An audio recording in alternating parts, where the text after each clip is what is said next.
آج ہم آپ کو ایک ایسے شخص کا واقعہ سنائیں گے جس نے قرآن مجید کی بے حرمتی کی اور اس پر اللہ کا ایسا قہر اور عذاب نازل ہوا کہ اسے دیکھ کر کافر بھی کلمہ پڑھنے پر مجبور ہو گیا۔ اس لیے آپ تمام لوگوں سے گزارش ہے کہ اس ویڈیو کو آخر تک ضرور دیکھیے گا۔ اگر ویڈیو پسند آئے تو اسے لائک کر کے اپنے دوستوں کے ساتھ ضرور شیئر کیجیے گا اور کامنٹ میں استغفر اللہ، اللہ اکبر ضرور لکھیے گا۔ دوستوں، یہ واقعہ ایک گاؤں میں پیش آیا۔ وہاں ایک شخص تھا جس کا نام محمد فضل بخش تھا۔ وہ بہت ہی غریب تھا۔ محمد فضل بخش کا نہ تو ماں باپ تھے نہ ہی اس کا کوئی بھائی بہن تھا۔ وہ بہت ہی نیک اور دیندار انسان تھا۔ اپنا گھر نہ ہونے کی وجہ سے وہ دن رات مسجد میں رہتا۔ صبح کے وقت ساری مسجد کی صفائی خود کرتا۔ مسجد میں رہنے کی وجہ سے وہ ہر نماز با جماعت ادا کرتا تھا، یہاں تک کہ اس نے کبھی تہجد کی نماز بھی نہیں چھوڑی تھی۔ محلے کا ہر انسان اس کی غریبی سے واقف تھا، اس لیے محلے والے اپنے گھر سے اس کے لیے کھانا بھجوا دیتے تھے۔ بہت سال یوں ہی سلسلہ چلتا رہا۔ ایک دن مسجد کے امام نے فضل بخش کو اپنے پاس بلایا اور پوچھا، کیوں نہ میں تمہاری شادی کروا دوں اور تم اپنی بیوی کے ساتھ اپنے گھر میں رہو۔ محمد فضل بخش امام مسجد کی بات سن کر مسکرا دیا اور کہنے لگا، استاد جی، بھلا مجھ غریب کے ساتھ کون شادی کرے گا؟ مسجد کے امام کہنے لگے، تم یہ سب مجھ پر چھوڑ دو، بس ہاں یا نہ کا جواب دو۔ محمد فضل بخش کہنے لگا، اگر استاد جی آپ کی نظر میں کوئی ایسی لڑکی ہے جو مجھے قبول کر سکے تو پھر مجھے کیا اعتراض ہو سکتا ہے؟ پھر امام صاحب نے بتایا کہ میرے دور کے رشتہ داروں میں ایک لڑکی ہے جو طلاق یافتہ ہے، میں اگلے جمعہ تک تمہارا نکاح اس سے ہی کروا دوں گا۔ اس سے پہلے تمہیں یہ کرنا ہوگا کہ کوئی کرائے کے لیے اپنا گھر ڈھونڈ لو جہاں تم دونوں میاں بیوی سکون سے رہ سکو، اور گھر کا کرایہ دینے کی تم بالکل فکر نہ کرنا، وہ سب تم مجھ پر چھوڑ دو۔ محمد فضل بخش نے کرائے کے لیے گھر تو ڈھونڈ لیا، لیکن نکاح کی تیاری کے لیے اس کے پاس کوئی پیسہ نہیں تھا۔ محمد فضل بخش اپنے نکاح سے ایک دن پہلے مسجد کے امام کے پاس آیا اور کہنے لگا، استاد جی، میں نے کرائے کے لیے مکان تو ڈھونڈ لیا ہے، لیکن میرے پاس نکاح کے لیے اخراجات کے لیے کچھ بھی نہیں ہے، میرے پاس پیسے نہیں ہیں کہ میں خرچے اٹھا پاؤں۔ اس کے استاد نے کہا کہ بیٹا، تم فکر نہ کرو، تم بس نکاح کے لیے تیار رہنا۔ جیسے ہی صبح جمعہ کا سورج نکلا، مولوی صاحب نے مسجد میں اعلان کروا دیا، اگر کسی کے پاس کوئی بھی چیز اللہ کی راہ میں دینے کے لیے ہے تو وہ آ کر مسجد میں دے جائے، بے شک کپڑے ہوں، برتن ہوں یا پیسے ہوں۔ بہت سے لوگ اپنے گھروں سے سامان اٹھا کر مسجد میں لے آئے۔ سارا سامان اٹھوا کر محمد فضل بخش کے گھر بھجوا دیا گیا۔ ظہر کی نماز کے بعد محمد فضل بخش کا نکاح مولوی صاحب نے بہت ہی سادگی سے پڑھا کر دونوں میاں بیوی کو کرائے والے مکان میں رخصت کر دیا۔ محمد فضل بخش کی بیوی بہت ہی نیک اور صابر خاتون تھی، بہت صبر کرنے والی تھی۔ اس نے کبھی بھی اپنے شوہر سے کسی چیز کی کوئی فرمائش نہ کی۔ وہ نماز پڑھتی، ہر وقت اللہ کا شکر ادا کرتی۔ محمد فضل بخش شادی شدہ ہونے کے بعد بھی روزانہ مسجد کی صفائی کرتا اور با جماعت نماز ادا کرتا۔ مسجد کی صفائی کرنے کے بعد وہ روزانہ گھر کے کام کے لیے نکل جاتا اور اس کی بیوی پیچھے سے ہر وقت اپنے اللہ سے دعائیں کرتی، اے اللہ، میرے شوہر کے لیے کوئی وسیلہ بنا دے اور اسے کوئی کام کاج مل جائے۔ کام کی تلاش کرتے کرتے محمد فضل بخش اللہ والے کے پاس پہنچ گیا۔ ایک اللہ کے ولی کی بارگاہ میں حاضر ہوا۔ وہاں ان کے ہاں بہت سارے لوگ جمع تھے جو اپنے مسائل، اپنی مصیبتیں اور پریشانیاں ان کے پاس لے کر آئے تھے۔ وہ اللہ تعالیٰ سے ان کے لیے دعائیں کرتے تو اللہ پاک ان کی تمام مصیبتوں پریشانیوں کو دور کر دیتا، اور سب سے بڑی بات کہ انہیں یہاں بہت ہی عمدہ کھانے بنتے تھے۔ اسی کھانے کی وجہ سے ان کو وہاں ایک نوکری مل گئی جو کہ وہ غریبوں میں کھانا تقسیم ہوتا تھا، اور محمد فضل بخش خود اپنے ہاتھوں سے کھانا تقسیم کرتا تھا، اور اسے غریبوں میں کھانا بانٹنے کے لیے اس کو اللہ والے پیسے دیا کرتے تھے۔ جو کھانا بچ جاتا وہ اپنے اور اپنی بیوی کے لیے صبح شام گھر لے جاتا۔ ایسے ہی اس کے گھر کے حالات کچھ بدلنے لگے۔ شادی کے 1 سال بعد اللہ تعالیٰ نے اسے بہت ہی خوبصورت بیٹی سے نوازا، محمد فضل بخش، اور اس کی بیوی بہت ہی خوش تھے کہ اللہ تعالیٰ نے انہیں اپنی رحمت سے نوازا ہے۔ وہ اپنی بیٹی کے بہت ناز نخرے اٹھاتا اور اس کی خوب دیکھ بھال کرتے۔ بیٹی کے 1 سال گزر جانے کے بعد اللہ پاک نے اسے پھر دوسری بیٹی سے نوازا۔ کا شوہر پھر بھی خوش ہوا کہ اللہ تعالیٰ نے اسے پھر سے اولاد سے نوازا اور وہ بھی رحمت سے۔ اس کی بیوی کہنے لگی کہ میں چاہتی ہوں اللہ پاک مجھے اگلی دفعہ بیٹے سے نوازے۔ اس کا شوہر مسکرا کر کہنے لگا کہ کیا تجھے نہیں پتا کہ اللہ پاک وہاں بیٹیاں دیتا ہے جہاں وہ خوش ہوتا ہے؟ ہاں پتا ہے، لیکن بہنوں کا بھائی ہونا بھی بہت ضروری ہے، یہ اس کی بیوی بولی۔ آپ بس اپنے اللہ والے ولی سے کہیے کہ ہمارے لیے دعا کریں کہ اگلی دفعہ ہمیں اللہ بیٹے سے نوازے۔ وہ اپنی بیوی کی باتیں سن کر مسکرا رہا تھا اور واپس اپنے کام پر چلا گیا۔ کچھ مہینوں کے بعد اس کی بیوی پھر سے امید سے ہو گئی۔ اس نے اپنے لیے اللہ والے سے دعا کروائی اور خود بھی گڑ گڑا کر خوب دعائیں کی کہ اے اللہ اس بار مجھے اپنی نعمت سے نوازنا، لیکن اللہ پاک نے اسے پھر سے بیٹی سے نوازا۔ تیسری بیٹی کی پیدائش پر وہ بہت زیادہ پریشان ہوئی اور اپنے شوہر کو کہنے لگی کہ اب مجھے اپنے اللہ والے کے دربار میں لے کر جائیں، میں انہیں خود اپنا مسئلہ سناؤں گی، وہ میرے لیے دعا کریں گے تو اللہ پاک مجھے بیٹے سے نوازے گا۔ اس کا شوہر کہنے لگا نہیں،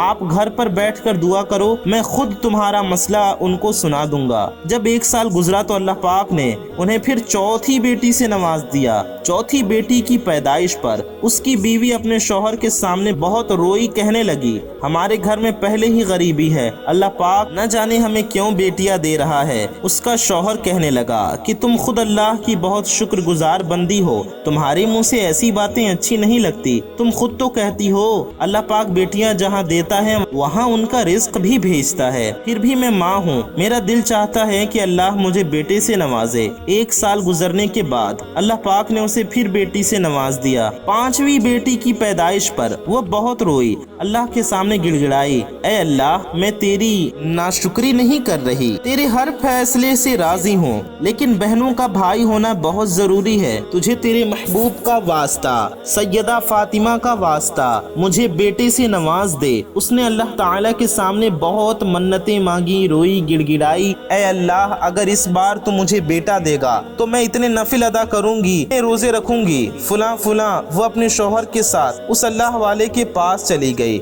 اور خوب رو کر گڑ گڑائی۔ آپ تو اللہ کے ولی ہیں، اللہ پاک سے دعا کریں تو آپ کی دعا ضرور قبول ہوگی، میرے لیے ایک دفعہ ہاتھ اٹھا کر دعا تو کر دیں۔ اللہ پاک کی حکمت، اللہ پاک نے اسے پھر بیٹی سے نواز دیا۔ دعائیں مانگتے مانگتے اسے 10 سال گزر گئے، اس کی 7 بیٹیاں پیدا ہو گئی اور 7ویں بیٹی کی پیدائش پر تو اس کے شوہر کی آنکھوں میں بھی آنسو آ گئے۔ آنکھوں میں آنسو لیے اس نے آسمان کی طرف دیکھا اور اللہ کا شکر ادا کیا، یا اللہ تیرے ہر کام میں کوئی نہ کوئی حکمت ہے، یا اللہ میں نے تو اس میں کبھی کوئی شکوہ شکایت نہیں کیا، کیونکہ تو رحمان ہے اور رحیم ہے، بن کہے ہی عطا فرماتا ہے۔ میرا نہ تو کوئی بھائی ہے نہ باپ، اگر میرا خود کا بیٹا نہ ہوا تو میں کیسے جی پاؤں گا؟ بیٹے تو باپ کے بازو ہوتے ہیں۔ اللہ کے سامنے اس قدر رویا، گڑ گڑایا، اس قدر رویا گڑ گڑایا کہ اسے دیکھ کر اس کی چھوٹی بیٹیاں بھی رونے لگی اور اپنے چھوٹے چھوٹے ہاتھ اٹھا کر دعا کرنے لگی،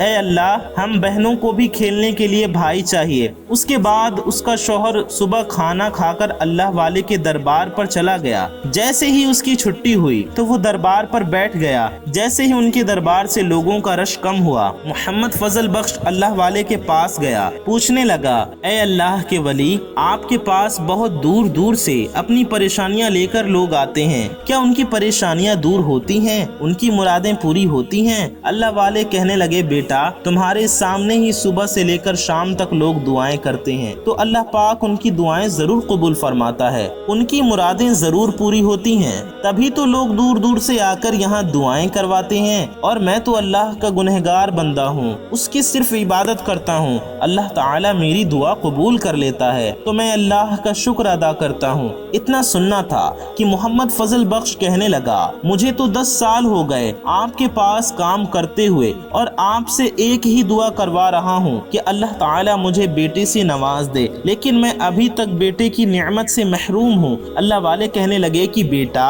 तुझे इस बार अल्लाह पाक जरूर बेटे से नवाजेगा, लेकिन तुझे कुछ काम करना होगा और इस काम को करना बहुत जरूरी है। जब अल्लाह राजी होता है तो दिल और जान से उससे जो मांगेगा वो तुझको जरूर अता फरमा देगा। कि तुमको कुरान मजीद की हिफाजत करनी होगी जिसकी हिफाजत का जिम्मा अल्लाह ने खुद लिया है। आपको अल्लाह अगले साल ही खूबसूरत बेटे से नवाजेगा। मोहम्मद फजल बख्श अल्लाह वाले की बात सुनकर कहने लगा, अल्हम्दुलिल्लाह, हम कुरान मजीद की बहुत हिफाजत करते हैं और इस किताब की सुबह शाम तिलावत करते हैं। अल्लाह वाले मोहम्मद फजल बख्श की बातें सुनकर मुस्कुराए और कहने लगे, बेटा मैं जानता हूँ तुम कुरान मजीद की हिफाजत करते हो, सुबह शाम उसकी तिलावत भी करते हो जो कि हर मुसलमान करता है, लेकिन हिफाजत किस तरह करनी है वो तुझे मैं बताऊंगा। अगर तुम मेरे किए पर पूरा उतरोगे तो मेरा तुमसे वादा है अल्लाह पाक तुम्हें अगले साल चांद जैसे बेटे से नवाजेगा और दुनिया की हर नेमत से माला माल कर देगा।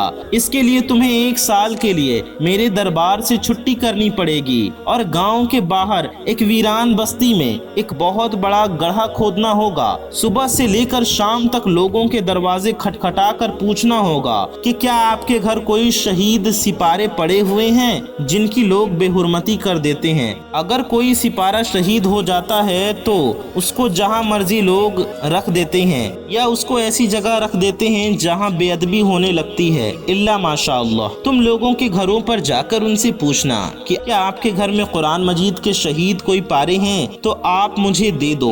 वह सब इकट्ठे करने के बाद उस गड्ढे में खोदकर उनको दफन कर देना और कुरान पाक की बेहुरमती न होने देना। उसने अल्लाह वाले के कहने पर गांव के बाहर किसी वीरान बस्ती में एक गड्ढा निकालना शुरू किया जो कि 2 दिन में मुकम्मल हो गया। उसके बाद उसने लोगों के घर जाकर शहीद सिपारे मांगना शुरू कर दिए। सुबह से लेकर शाम तक वो इसी काम में मसरूफ रहता।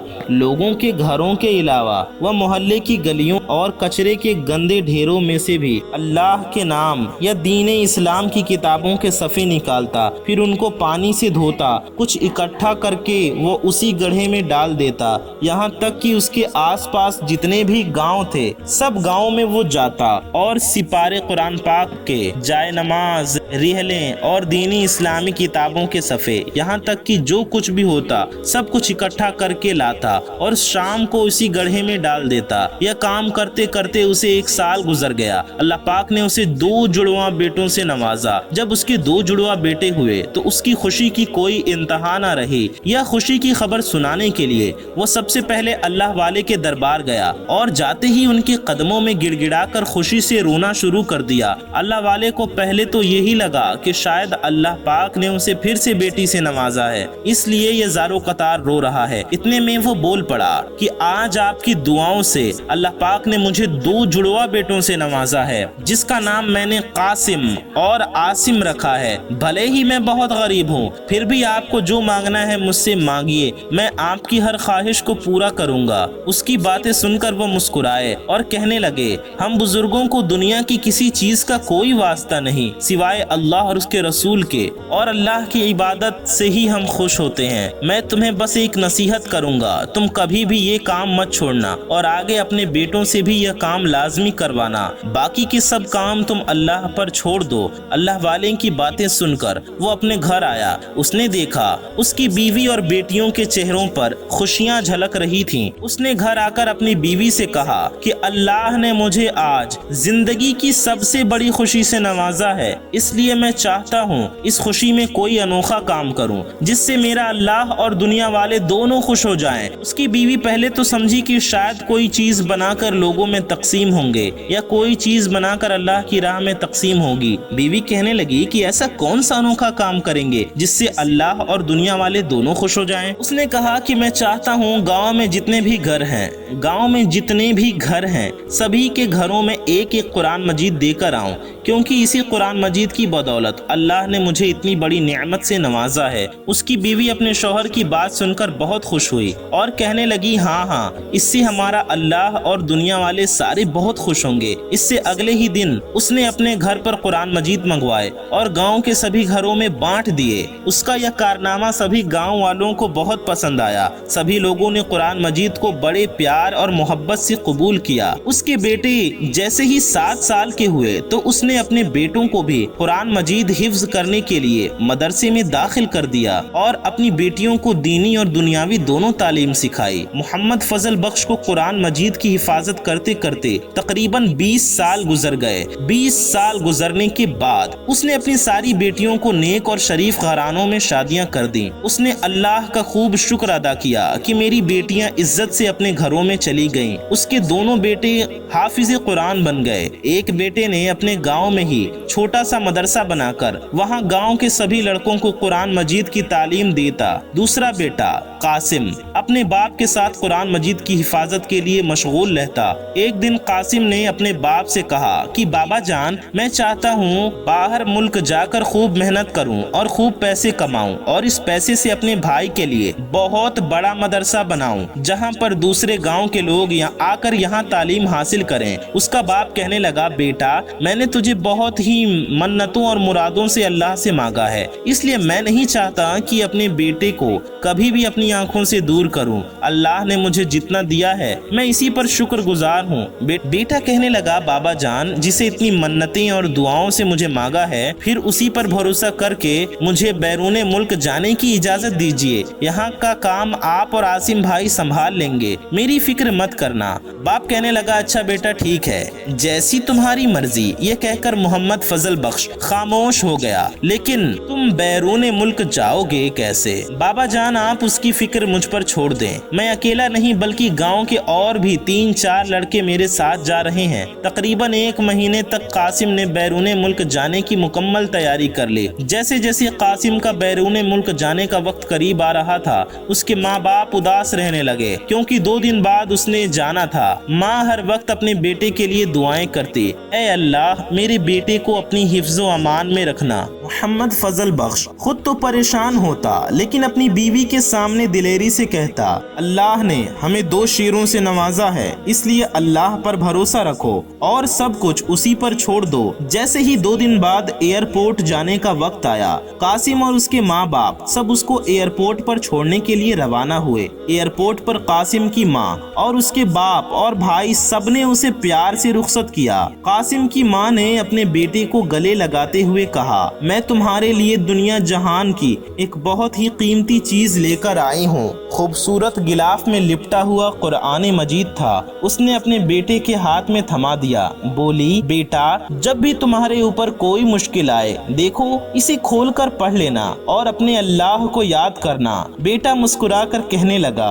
अम्मा जान, आपको तो पता है मैं हाफिज कुरान हूँ, मेरे सीने में मुकम्मल कुरान पाक है। बेशक बेटा तुम हाफिज कुरान हो, मुझे पता है, लेकिन फिर भी मैं चाहती हूँ कि तुम इसे अपने साथ लेकर जाओ और इसे वहाँ जाकर लाजमी पढ़ना, दूसरों को भी पढ़ाना। बेटे ने माँ के हाथों से कुरान पाक लिया और बैग पकड़ा और अपने दोस्तों के साथ जाकर फ्लाइट पर बैठ गया। 2 दिन के बाद फ्लाइट इटली में पहुँच गई। कासिम और उसके दोस्तों को काम ढूंढने के लिए बहुत ज्यादा परेशान नहीं होना पड़ा। बहुत ही जल्द इटली में उनको करने के लिए काम और रहने के लिए जगह मिल गई। लेकिन मसला ये था कि जिस फैक्ट्री में कासिम और उसके दोस्त काम करते थे, वहाँ का बॉस एक गैर मुस्लिम था। वहाँ हिंदू मुस्लिम और गैर मुस्लिम सब मिलजुल कर काम करते थे। उस फैक्ट्री का मालिक बहुत ही अमीर और ऊंचे खानदान का लड़का था। उसने अपनी फैक्ट्री में लाख से ज्यादा नौकर रखे हुए थे जो उसके पीछे उसकी फैक्ट्री में काम करते थे। उसने अपनी फैक्ट्री में जगह जगह कैमरे लगवाए हुए थे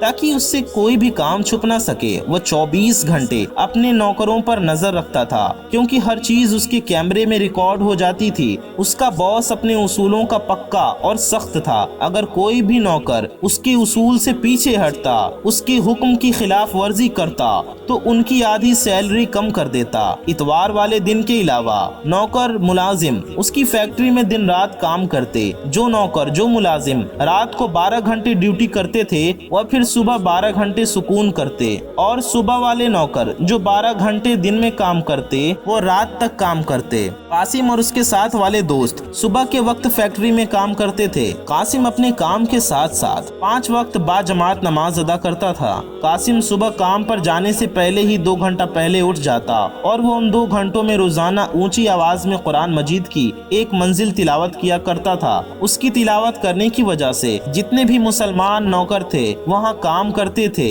सब उससे बहुत खुश होते, क्योंकि अल्लाह ताला ने उसे ऐसी आवाज और खूबसूरती दी थी कि जब भी वो कुरान मजीद की तिलावत करता उसकी आवाज भी खूबसूरत हो जाती और हर मुसलमान भाई उसकी तवज्जो से तिलावत सुनते थे। यहाँ तक कि गैर मुस्लिम नौकरों को भी उसकी आवाज अपनी तरफ खींच कर ले आती। कुरान मजीद की तिलावत के बाद कासिम वहाँ पर बैठे 5 सारे मुलाजिमों को दीन इस्लाम का दर्स देता। उसके साथ रहने वाले लड़कों के दिलों में कासिम की बातें असर करने लगी। जैसे जैसे ही अजान होती कासिम फैक्ट्री के सारे काम छोड़कर नमाज के लिए चला जाता और जाते वक्त दूसरे लड़कों को भी नमाज की दावत देता। कासिम को देखकर और लड़के भी नमाज पढ़ने के लिए उसके साथ चले जाते। जब ये बात फैक्ट्री के बॉस को पता चली तो उसने कासिम को पास बुलाकर कहा, तुझे मेरे उसूलों का पता है, मैंने कभी भी अपने हुक्म के खिलाफ वर्जी किसी को करने नहीं दी। तुम सुबह भी काम के लिए लेट आते हो, तुम्हारी वजह से दूसरे लड़के तुमको देखकर लेट हो जाते हैं,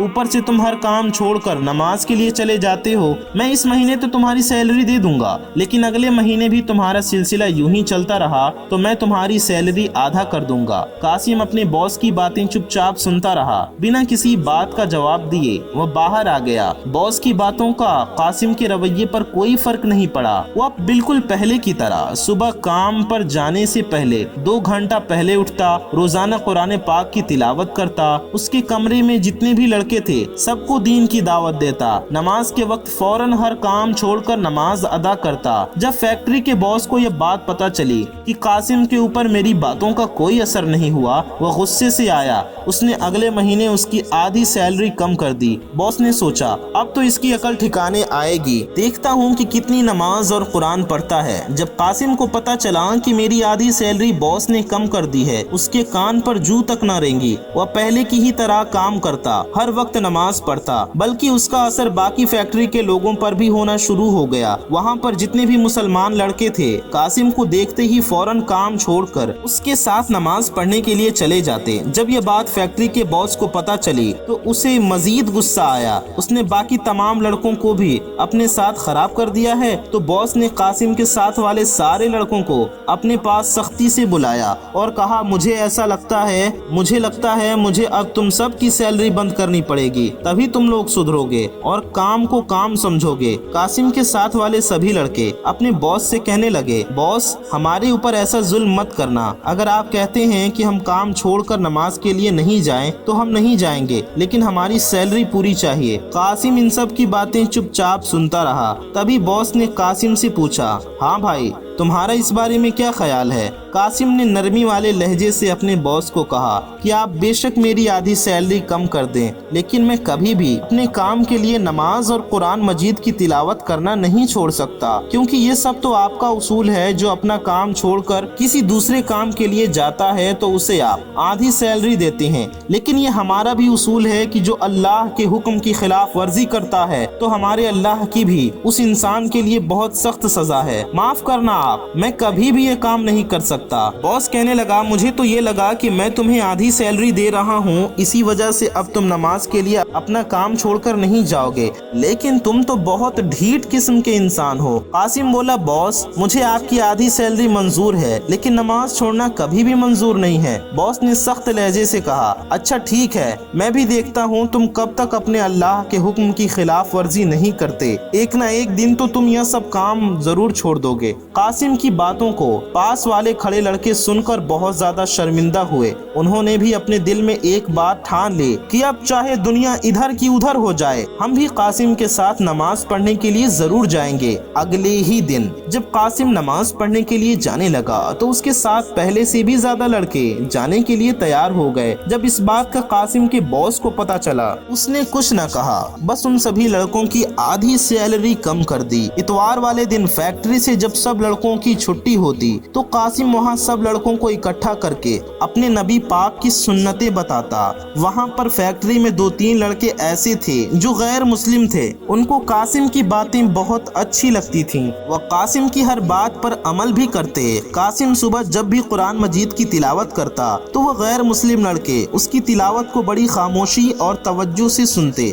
एक दिन उन लड़कों ने कासिम से डरते डरते कहा कि क्या तुम हमें अपना कुरान मजीद पढ़ना सिखाओगे? हमें भी बहुत शौक है, हम भी तुम्हारी तरह ऐसे ही सुबह सुबह कुरान मजीद पढ़ेंगे। हमें बहुत शौक है कि हम भी तुम्हारी तरह ऐसे ही सुबह सुबह कुरान मजीद पढ़ें, लेकिन इसके लिए हमें अपने बॉस से बहुत डर लगता है। वो तो हमें फैक्ट्री से निकाल देगा क्योंकि हम तो गैर मुस्लिम हैं। वह हमारे ऊपर और हमारे घर वालों के सारे खर्चे बंद करवा देगा। हम नहीं चाहते कि हमारी इस बात का इल्म हमारे बॉस को हो। कासिम ने कहा कि देखो भाई, आपको अल्लाह के सिवा किसी से डरने की कोई जरूरत नहीं है और हमें उसी पर भरोसा करना चाहिए। सारी दुनिया का निजाम वही चला रहा है। लेकिन अगर आपको फिर भी अपने बॉस से इतना डर लगता है तो मैं इस बात का जिक्र किसी से नहीं करूंगा। मैं तुम लड़कों को जरूर कुरान मजीद पढ़ना सिखाऊंगा।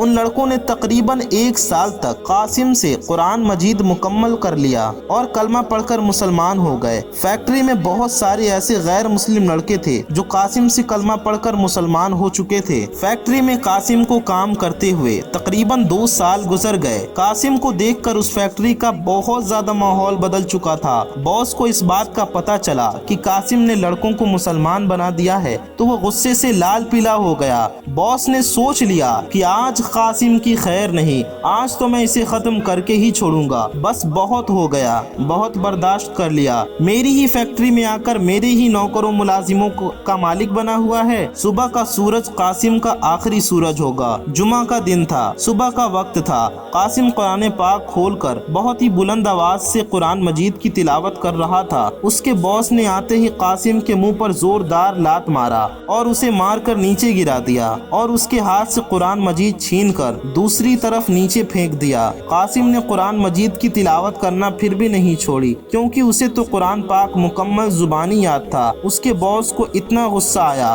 कि उसने अपने पास खड़े मुलाजिमों को कहा कि जाओ जल्दी से माचिस लेकर आओ, आज मैं अभी इसी वक्त इसके सामने इसके कुरान पाक को जलाऊंगा। नाउजुबिल्लाह। अब मैं देखता हूँ कि ये क्या करता है और इसका अल्लाह क्या करता है। कासिम यह बात सुनकर बहुत रोया और रोते रोते अल्लाह से फरियाद करने लगा, ए अल्लाह, बेशक इस किताब की हिफाजत का जिम्मा तूने लिया है। यह खुद को बहुत बड़ा बॉस समझता है, आज तू इसे अपनी ताकत दिखा दे। जैसे ही उसका मुलाजिम माचिस लेकर आया, उसने माचिस जलाई और कुरान मजीद को आग लगाना शुरू कर दी। कुरान पाक को आग लगते हुए को फेंक दिया। अल्लाह की कुदरत कासिम को पकड़कर एक पिंजरे में कैद कर दिया। अब मैं देखता हूँ कि तुम्हें यहाँ से कौन बचाने आता है। तुम भूखे प्यासे यहाँ मरोगे। यहाँ से जब बॉस अपने घर जा रहा था तो रास्ते में उसकी अचानक तबीयत खराब हो गई। उसकी सांस लेने में दुश्वारी होने लगी तो बाकायदा प्रोटोकॉल के साथ उसे हॉस्पिटल पहुंचाया गया। यहाँ पर उसके मुख्तलिफ टेस्ट किए गए।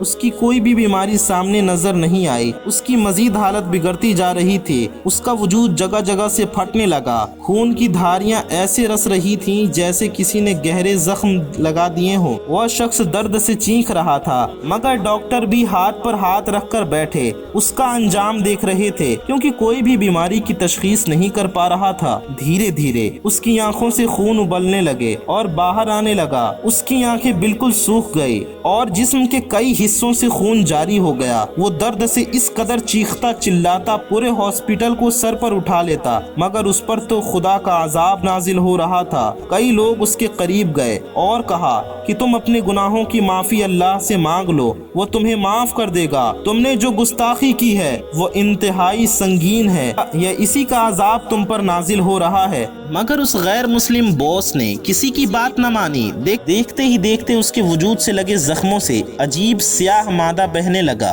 जिसकी इस कदर बदबू थी कि डॉक्टर भी पास जाने से कराहत महसूस करने लगे। यह खबर जैसे ही फैक्ट्री में उसके मुलाजिमों और वहाँ के बाकी लोगों को पता चली तो लोग उससे मजीद नफरत करने लगे। उसकी हालत मजीद तशवीशनाक होती गई। वह पल पल मौत के लिए तड़पता रहा। उसने डॉक्टरों को ये तक बोल दिया कि मुझे जहर का एक बार इंजेक्शन लगाकर मार दिया जाए, मैं पल पल वाली मौत बर्दाश्त नहीं कर पा रहा। मगर डॉक्टर पूरी कोशिश करके उसे बचा बचाने में लगे थे। देखते ही देखते उसके जिस्म से बाल निकलना शुरू हो गए, लंबे लंबे नाख निकल गए और उसकी शक्ल बिगड़ना शुरू हो गई। ऊजी कुत्ते से भी बदतर हो गई और वो खौफनाक जानवर की शक्ल में मुब्तला हो गया। उसे देखकर वहाँ पर खड़े सारे डॉक्टर भागकर हॉस्पिटल से बाहर आ गए। वहाँ पर सभी देखने वालों के रोंगटे खड़े हो गए। देखने वाले कानों पर हाथ लगाने पर मजबूर हो गए। सबके लबों पर इस्तग़फ़ार की तस्बीह बुलंद होने लगी। अल्लाह पाक ने कुरान मजीद की हिफाजत का जिम्मा